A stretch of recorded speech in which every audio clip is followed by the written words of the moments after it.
चलो, कैसे हो आप सभी? उम्मीद करता हूँ सब बढ़िया होंगे। सबकी तैयारी बहुत बढ़िया चल रही होगी। और ये आज हिस्ट्री का 12वां वीडियो है और ये आपका बौद्ध और जैन धर्म से संबंधित है। इसके हम ऑलरेडी 3 वीडियो ऑलरेडी हम देख चुके हैं। हिस्ट्री और हिंदी के भी 33-34 वीडियो अपलोड हो चुके हैं। आप उनको जाके एक बार जरूर चेक करिए। हिंदी ग्रामर प्लेलिस्ट आपको देखने को मिल जाएगी। कम से कम 100 वीडियो अपलोड होने हैं और एक बहुत अच्छा आपका रिवीजन हो जाएगा। 26 तारीख को आप लोगों का सभी का एग्ज़ाम है और 23 दिन कुल बचे हैं, 22-23 दिन। और ये जो आपका आज हम बात करेंगे फिर से बौद्ध और जैन धर्म के बारे में। तो बौद्ध धर्म को भारत में अंतिम संरक्षण किस वंश के शासकों ने दिया था? तो बंगाल के शासकों ने दिया था। अगला क्वेश्चन है हमारा मैचिंग का है, तो बात करते हैं नालंदा। नालंदा कुमारगुप्त, कुमारगुप्त यानी कि कौन से गुप्त वंश का? गुप्त वंश का। उदंतपुरी, उदंतपुरी गोपाल, पाल वंश का संस्थापक है ना। विक्रमशिला, धर्मपाल। विक्रमशिला की स्थापना किसने करी थी? बहुत बार रिपीट होता है विक्रमशिला वाला। तो धर्मपाल ने कौन से वंश का था? ये पाल वंश का था। अगला है वल्लभी भट्टारक, मैत्रेय वंश का था। तो ऑप्शन ए सही हो गया इसका। 1 2 3 4 ही ठीक है इसमें। अगला क्वेश्चन है अनेक कांतावाद निम्नलिखित में से किसके क्रोड़ केंद्रीय सिद्धांत एवं दर्शन है? तो अनेकांतवाद है जैन मत का, है ना। एक आपने स्यादवाद भी सुना है, तो स्यादवाद भी किसका है? वो भी जैन धर्म का है। याद रखना, ये भी पूछा जाता है बहुत ज़्यादा स्यादवाद। अगला क्वेश्चन है महान धार्मिक घटना महामस्तकाभिषेक निम्नलिखित में से किससे संबंधित और किसके लिए की जाती है? तो ये है बाहुबली। तो याद रखेंगे ये महामस्तकाभिषेक बाहुबली। अगले क्वेश्चन की तरफ बढ़ते हैं। जैनियों का विश्वास है कि जैन मत 24 तीर्थंकरों की शिक्षाओं का परिणाम है। इस कथन के आलोक में निम्नलिखित में से कौन सा एक वर्धमान महावीर के विषय में सही है? वे पहले सही है पूछा गया है, तो वे पहले तीर्थंकर जैन मत के संस्थापक थे। ये तो नहीं, आपको सभी को पता है, गलत ही है। क्योंकि जो जैन धर्म के संस्थापक कौन थे? ऋषभदेव, जिनका प्रतीक चिन्ह क्या था? ऋषभ या सांड। ठीक है, आगे क्वेश्चन बढ़ते हैं अगले क्वेश्चन की तरफ। अगले ऑप्शन की तरफ, वे 23वें तीर्थंकर थे जबकि पहले 22 तीर्थंकर पौराणिक माने गए। ये भी गलत है, क्योंकि वो 23वें नहीं थे। वो कौन से थे? 24वें थे महावीर स्वामी। तो 23वें कौन थे? 23वें थे पार्श्वनाथ। पार्श्वनाथ, जिनका प्रतीक चिन्ह क्या था? वो था उनका सर्प। क्या था? सांप, सर्प यानी कि सांप। अगर 22वें की बात करें तो 22वें कौन थे? अरिष्टनेमी, जिनका प्रतीक चिन्ह क्या था? शंख। 21वें कौन थे? अगर 21वें की बात करें तो वो थे नेमिनाथ। तो नेमिनाथ का प्रतीक चिन्ह क्या था? कमल। ठीक है, तो कुछ ये थे। पहले ऋषभदेव ऋषभ था जिनका, वृषभ था सॉरी, सांड। आदिनाथ थे दूसरे, जिनका हाथी था। तीसरे संभवनाथ थे, जिनका घोड़ा था।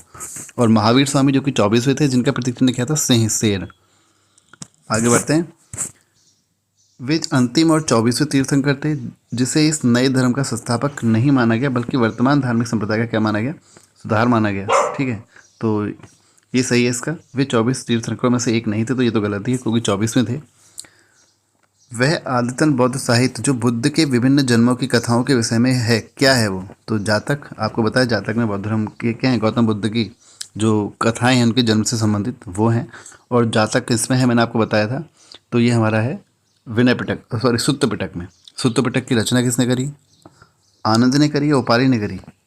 तो सुत्त पिटक की करी थी आनंद ने। और आनंद ने भी कहाँ करी थी? राजगृह में। कौन सी संगीति थी? पहली बौद्ध संगीति। पहली बौद्ध संगीति कब हुई? 483 BC में। और पहली बौद्ध संगीति के जो किसके शासनकाल में हुई थी? तो अजात शत्रु, है ना। आगे बढ़ते हैं।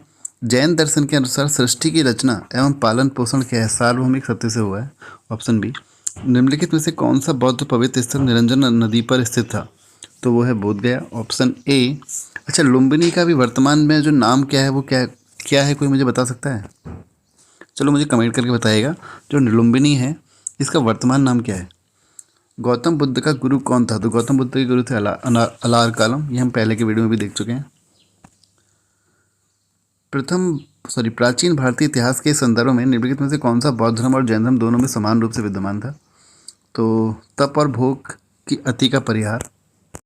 तो देखिए, जो जैन और बौद्ध धर्म है ना, इसमें जो तपस्या है, जैन धर्म में तो तपस्या को शुभ माना गया है। किसमें? जैन में। लेकिन अगर बौद्ध धर्म की बात करें तो इसमें अशुभ माना गया है। ठीक है, तो जैन तप और भोग की अति का परिहार, तो ये तो गलत हो गया। समान रूप से विद्यमान नहीं था, है ना। तो वेद प्रमाण के प्रति अनास्था ये था, और कर्मकांडों की फलवत्ता का निषेध, तो ये भी सही है। तो 2 और 3 सही होना चाहिए इसमें। आंसर देखते हैं क्या है। तो जिसका आंसर होगा आपका ऑप्शन बी।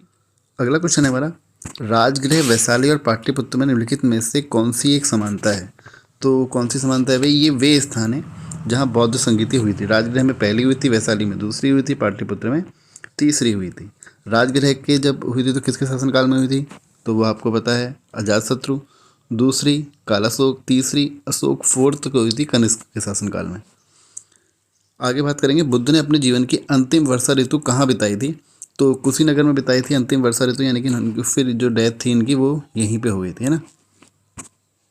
और हुई कब थी इनकी मृत्यु, 483 BC में इनकी मृत्यु हो गई थी, जिसको क्या बोला गया, महापरिनिर्वाण। ठीक है, आगे बात करते हैं। अच्छा, तो बुद्ध की जब मृत्यु हो गई उसके बाद इसकी अध्यक्षता जो बुद्ध की मृत्यु के पश्चात प्रथम बौद्ध संगीति की अध्यक्षता करी किसने थी, तो वो थी महाकश्यप ने, है ना। आगे बढ़ते हैं अगले क्वेश्चन की तरफ। अशोकाराम विहार निम्नलिखित में से किस स्थान पर स्थित था। जो अशोकाराम विहार है वो कहाँ है, पाटलिपुत्र, ऑप्शन बी। अगला है, स्वामी महावीर के भिक्षुणी संघ की प्रधान कौन थे, तो वो थे चंदना। अच्छा, कुछ मैं आपको एक्स्ट्रा फैक्ट अभी इसके बारे में बता देता हूँ।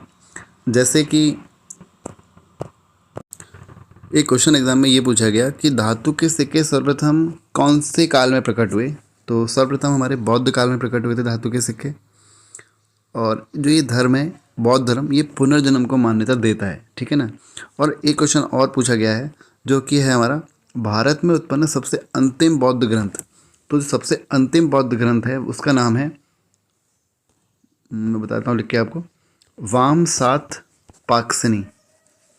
वामसात पाक्सिनी ये अंतिम बौद्ध ग्रंथ है जो भारत में सबसे बाद में मिला है। ठीक है, और जो ये कनिष्क के शासनकाल में महायान शाखा प्रकट हुई, मैंने आपको बता ही दिया। और जो गौतम बुद्ध द्वारा भिक्षुणी संघ की जो स्थापना हुई थी वो कहाँ हुई थी, वैशाली में हुई थी, है ना। आगे बढ़ते हैं। और एक आपने सुना है बोध गया वृक्ष, जो नाम सुना है ना, बोध गया वृक्ष नहीं, बोध गया में जो वृक्ष है उसका नाम क्या है, बोधि वृक्ष। इसको काटा किसने था बोधि वृक्ष को, तो काटा था शशांक ने। ये क्वेश्चन भी बहुत बार रिपीट होता है, एक बार ध्यान रखेंगे इस क्वेश्चन का। और बोधि जो वृक्ष है वो किसका है, वो पीपल का है। जो बोधि वृक्ष जिसको कहा जाता है वो कौन से, क्या है वो, पीपल का वृक्ष है वो, ठीक है ना। और बुद्ध ने जीवन की जो अंतिम वर्षा ऋतु कहाँ बिताई थी, कुशीनगर में बिताई थी, है ना। एक क्वेश्चन ये पूछा गया, बुद्ध के जीवन काल में संघ प्रमुख कौन होना चाहते थे, तो देवदत्त। बुद्ध ने अपनी मृत्यु के उपरांत बौद्ध संघ के नेतृत्व के लिए किसी को नामित किया था कि भाई मेरी मृत्यु के बाद कौन इसका अध्यक्ष बनेगा, कौन इसका नेतृत्व करेगा इस संघ का, तो उन्होंने किसी को नामित नहीं किया था, ठीक है ना। मैं आपको कुछ जैन धर्म से संबंधित इंपॉर्टेंट फैक्ट बता देता हूँ जो कि हमारे इस MCQ में छूटे हुए हैं। एक आप लोगों ने सुना होगा कि भाई जो मैंने आपको बताया था, इनको ऋजुपालिका नदी के तट पर इनको ज्ञान प्राप्ति हुई थी, किसको, महावीर स्वामी को, है ना। एज क्या थी इनकी, 42 वर्ष थी एज, ठीक है। और जो वृक्ष था, ये वृक्ष का नाम पूछा गया है, कौन सा वृक्ष था। जैसे बौद्ध धर्म में देखा हमने गौतम बुद्ध वाला, वो था पीपल का। तो जैन धर्म में कौन सा वृक्ष था, वो था शाल का। ये भी एग्जाम में क्वेश्चन बना है, ठीक है ना। और जो महावीर स्वामी थे, इन्होंने सर्वप्रथम कितने ब्राह्मणों को उपदेश दिया था, 11 ब्राह्मणों को। और वो जो 11 जो ब्राह्मण थे वो क्या कहलाए उसके बाद, गणधर। क्या कहलाए, गणधर। जिन्होंने जब महावीर स्वामी ने सर्वप्रथम 11 ब्राह्मणों को उपदेश दिया, वो 11 ब्राह्मण क्या कहलाए थे, गणधर कहलाए थे। और उनका पहला शिष्य क्या था, जामली था, जो मैं आपको बता चुका हूँ। उनका क्या था, दामाद था। और उनकी मृत्यु कब हो गई, 72 वर्ष की इनकी आयु में इनकी मृत्यु हो गई, पावापुरी, है ना। कब हुई, 468 ईसा पूर्व, 468 BC में इनकी पावापुरी कहाँ है, बिहार में है, वहाँ इनकी हो गई थी, मृत्यु हो गई थी, ठीक है। और एक क्वेश्चन और एग्जाम में बनता है कि जो खजुराहो में जो प्रसिद्ध जैन मंदिर है, खजुराहो में, है ना, खजुराहो में जो प्रसिद्ध जैन मंदिर है उसका निर्माण कौन से शासकों ने कराया था, तो वो कराया था चंदेल शासकों ने, खजुराहो में प्रसिद्ध जैन मंदिर का निर्माण। और जो दिलवाड़ा का आपने जैन मंदिर का नाम सुना होगा, तो दिलवाड़ा का जो जैन मंदिर है उसका निर्माण किया था चालुक्य वंश के शासकों ने, ठीक है। चंदेल कहाँ है, खजुराहो में। चालुक्य वंश के शासकों ने कौन सा किया, दिलवाड़ा का जैन मंदिर, जो कि राजस्थान में पड़ता है। या तो चालुक्य ऑप्शन में मिलेगा या सोलंकी मिलेगा, तब भी सही होगा आंसर, ठीक है। और जैन धर्म जैन धर्म को जो चंद्रगुप्त मौर्य था, चंद्रगुप्त मौर्य ने जीवन के अंतिम दिनों में जैन धर्म को स्वीकारा था। ये भी एक क्वेश्चन है जो कि एग्जाम में बार बार रिपीट होता है।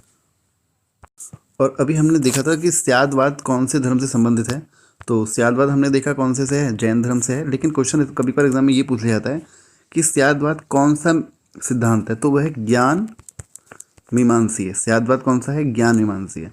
और अनेकांतवाद, ये भी हमने कौन से धर्म से संबंधित देखा, ये जैन धर्म। तो ये कौन से है अनेकांतवाद, ये है तत्व मीमांसिया।